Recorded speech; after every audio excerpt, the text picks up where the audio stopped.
ओम नमो भगवते वासुदेवाय. शुकमामुनी राजा परीक्षिताला ही जी विविध वर्ष म्हणजे जे भूभाग आहेत त्यांचं वर्णन करून सांगत असताना म्हणाले की केतुमालामध्ये लक्ष्मी माता आपल्या अन्य सहचरींबरोबर राहते आणि ती प्रार्थना करते, सत्वममाप्यच्युत श्रीकृष्ण वंदितम करांभुजन्यत्वधाई सातुदाम विभर्षमान लक्ष्म वरेण्य माया ईश्वरस्य हितमु हितम विभू इति. भगवंता, आपण आपले जे पवित्र हात करकमलातली भक्तांच्या मस्तकांवर आशीर्वादासाठी ठेवता, तेच हात आपण माझ्याही मस्तकावर शिरावर ठेवावेत. आपण वरेण्य आहात, अच्युत आहात आणि आपण मला केवळ श्रीलांछन रूपानच आपल्या वक्षस्थळावर धारण करतात आणि तीच तुमची मोठी खूण आहे की जी खूण सांगितल्याशिवाय आपलं वर्णन पूर्ण होणार नाही. इथे त्यांनी लक्ष्म असा शब्द वापरलाय. लक्ष्मचा अर्थ असा आहे की ज्या वाचून भगवंताची पूर्णतः ओळख पटवताच येत नाही ती गोष्ट. भृगूंनी जो लत्ता प्रहार केला भगवंताच्या वक्षस्थळावर, ते श्रीवत्स लांछन भगवंत आनंदाने मिरवतात आणि ते त्यांचं व्यवच्छेदक लक्षण आहे. भगवंत कसा आहेत? भक्तवत्सल आहेत. किती वत्सल की भक्तांनी मारलेली लाच सुद्धा ते आनंदाने आपल्या छातीवर मिरवतात. लक्ष्मीला सुद्धा भगवंतांनी असंच आपल्या वक्षस्थळावर धारण केलंय. तेव्हा लक्ष्मी माता सांगतायत की आपण असे सर्व समर्थ आहात आणि आपल्या मायेनं आपण ज्या काही लीला करता त्यांचं रहस्य कोणाला कळणार? अर्थात कोणालाच नाही कळणार. आणि याच्यानंतर शुकमामुनी रम्यक वर्षाच्या दिशेने वळले, त्याचं वर्णन करायला लागले. ते म्हणाले की रम्यक वर्षामधला जो अधिपती आहे सध्याचा, तो मनु आहे आणि पूर्वकाळी त्यालाच भगवंतानी आपलं मत्स्यरूप दाखवलेलं होतं. हा जो रम्यकाचा सध्याचा अधिपती मनु आहे, हा विवस्वानाचा मुलगा, सूर्याचा मुलगा, एकेकाळी श्राद्धदेव म्हणून जन्माला आला होता आणि त्यांनी अतिशय प्रखर असं तप केलं आणि त्याच्यानंतर भगवंतांनी त्याला वैवस्वत मनु असं नामाभिधान दिलं आणि तो या मन्वंतराचा अधिपती झाला. पण हाच श्राद्धदेव राजा पूर्वी सत्यव्रत म्हणून राजा होऊन गेला. सध्याच्या कल्पाच्या आधी चाक्षुष मन्वंतरामध्ये ज्या वेळेला ब्राह्मनामक नैमित्तिक प्रलय झाला, ब्रह्मदेव निद्रेमध्ये गेले, त्यावेळेला त्याच्या आधीच हा राजा केवळ जलाचा आहार घेऊन तपस्या करत असे आणि तोच पुढे वैवस्वत मन्वंतरामध्ये सध्याच्या या महाकल्पात श्राद्धदेव झाला. हा जो मनु आहे ह्याने भगवंताची अत्यंत भक्तिभावाने उपासना केली आणि त्याला भगवंतानी आपला मत्स्यरूपाचा भाग दाखवला आणि हे मनु भगवंताची स्तुती करतात. तत्वप्रधान मुख्य प्राण सूत्रात्मा, त्याचप्रमाणे मनोबल, इंद्रियबल आणि शरीरबल हे ज्या ओंकार पदामुळं सिद्ध होतात, अशा सर्वश्रेष्ठ भगवान महामत्स्याला माझा वारंवार नमस्कार असो. अंतर्बहिष्टाखिल लोकपालक ही अदृष्ट रूप विचरस्थिरुत स्वनः स ईश्वरस्तं य इदं वशेन यत् नामना यथा दारुमयीन नरस्त्रियम. मनु महाराज म्हणतायत की भगवंता, एखादा नट ज्याप्रमाणे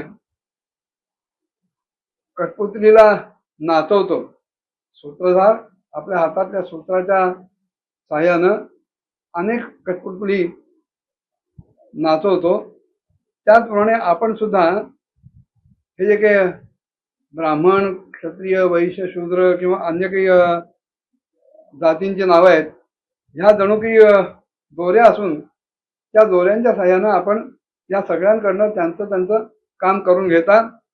ते काम करून घेण्यासाठी संपूर्ण विश्वाला आपण स्वतःच्या अधीन ठेवून या सगळ्या कळसूत्री बाहुल्यांना आपण नाचवतात. आणि म्हणून आपणच या सगळ्याचे प्रेरक आहात.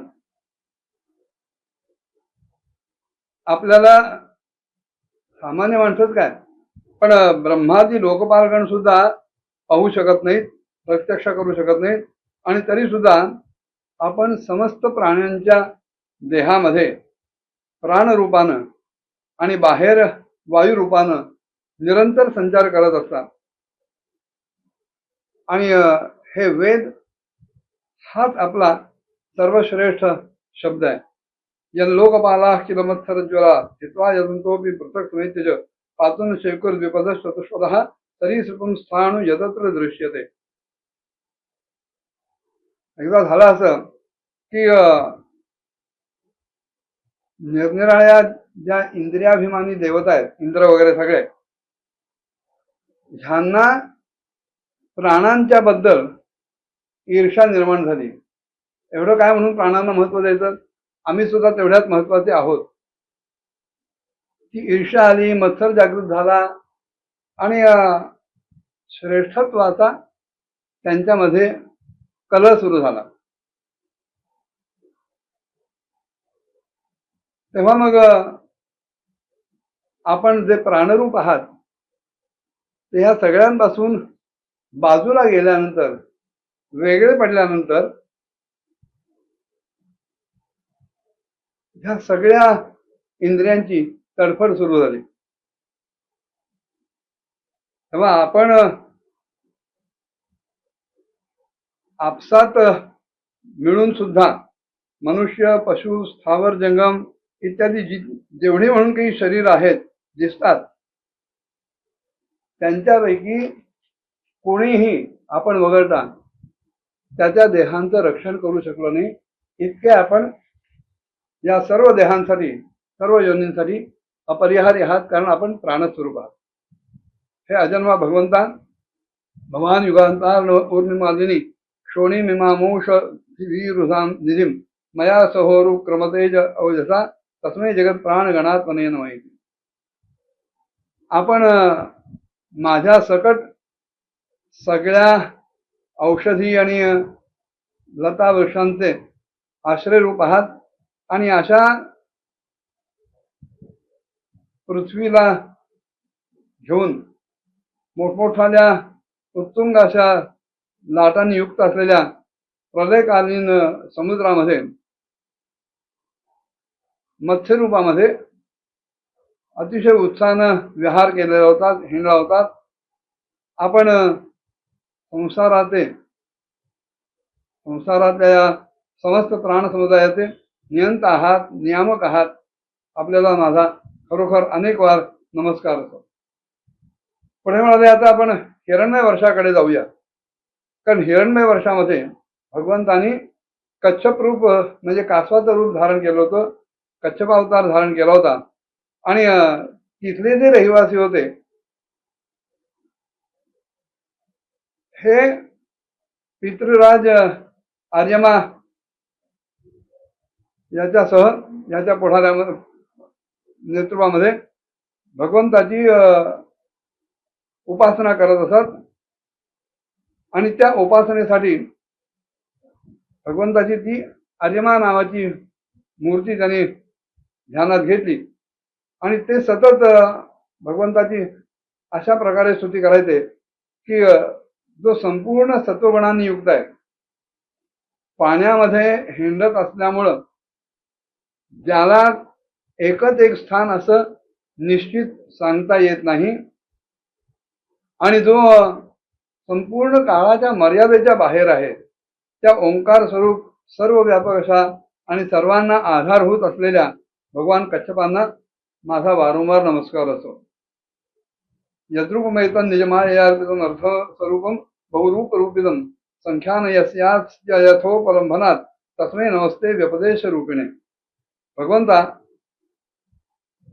अनेक रूपांमध्ये दिसणारा, अनुभवाला येणारा, प्रतीत होणारा हा जो दृश्य प्रपंच आहे, हा जरी मिथ्या असला, भ्रांतिरूप असला,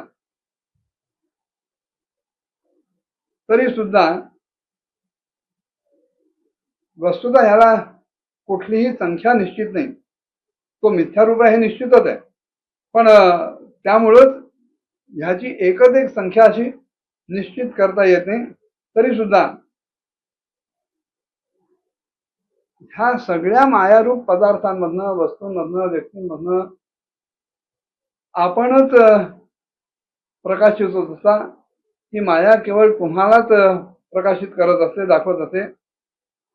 पण तरी सुद्धा आपलं जे रूप आहे हे अनिर्वचनीय आहे, शब्दांच्या पलीकडचं आहे, शब्दामध्ये त्याचं वर्णन करता येत नाही. अशा आपल्या त्या अनिर्वचनीय रूपाला माझा नमस्कार असो. जरायुजम स्वेदजमंड ज्योद्भिदम चराचरं देवर्षि पितृभूत महेंद्रियम देवखन क्षितिः शैल सरित समुद्र द्वीपग्रह क्षेत्यभिधेय एकः. त्या कच्छप भगवंताची हे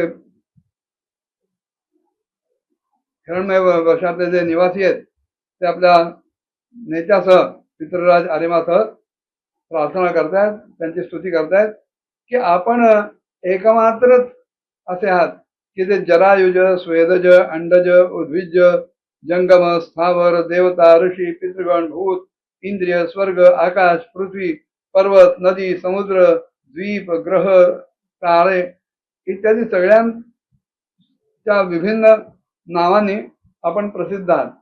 पण असे जरी विभिन्न रूपाने, विभिन्न नामाने आपण प्रसिद्ध असला, आपल्याला जरी असंख्य नामं असली, रूप असली, अनेक प्रकारच्या आकृत्यांमधनं आपण जरी समोर येत असला, तरी सुद्धा कपिलादी विद्वानांनी जी आपल्या बद्दलच्या 24 तत्वांची संख्या निश्चित केलेली आहे,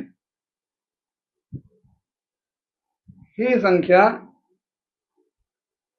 एकदा तत्वदृष्टी चित्तामध्ये उदय पावली की ती निवृत्त होते आणि निवृत्त झाली तरी आपण आहातच.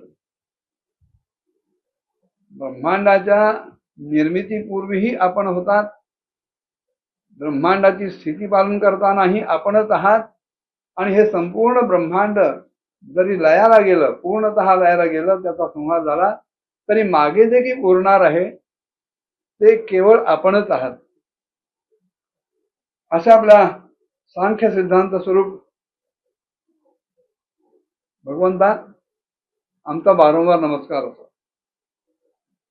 पुढे त्यांनी उत्तर कुरु वर्षाचं वर्णन केलंय, ते काय होतं ते पुढच्या भागात बघूया. ओम नमो भगवते वासुदेवाय.